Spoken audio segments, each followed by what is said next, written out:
The Aussie dollar surged nearly 1% last week thanks to China's economy performing better than expected during August. Joining me now is our business reporter, Edward Boyd. Ed, the Chinese government is trying to stimulate the housing market, and so far it looks like it's been pretty successful.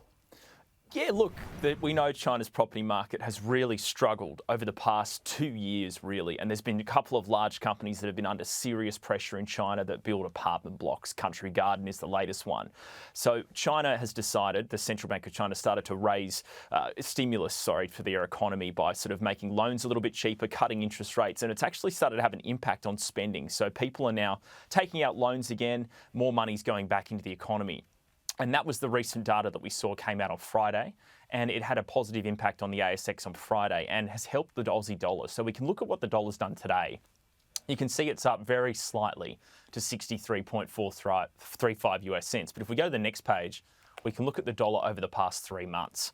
And you can see the dollar's down about 6.5% over that time. So our dollar was trading close to 70 cents a few months ago, and it's come off pretty significantly. One of the things that has helped lift the dollar as well the past week has been a stronger iron ore price. Iron ore prices are at their highest level since April, and that's been a positive for the Aussie. But right now, it's still pretty low when you look at it compared to the US dollar, Laura.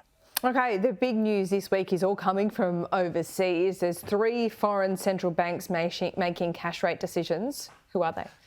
So the big 3, we've got the US Federal Reserve, they're on Wednesday and Thursday. They have a 2-day cash rate decision. We've got the Bank of England, which is also coming out on Thursday. And then we have the Bank of Japan.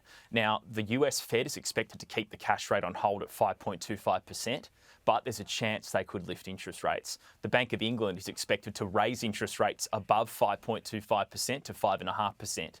And then the Bank of Japan is expected to keep rates on hold, and in Japan, they have negative interest rates there where it's minus 0.1%. So that's the expectation. But if there's any changes or any disruptions or anything takes you by surprise, then we'll have an immediate impact on our market and the value of the Aussie dollar. Those are the 3 big central bank decisions this week. We've also obviously got Michelle Bullock's first day as new governor of the Reserve Bank today. Yeah. And then the board meeting minutes from the recent board meeting where the RBA kept the cash rate on hold, they'll be released tomorrow. So those are kind of the key economic events over the next few days. Ed, thanks so much. We'll check in soon.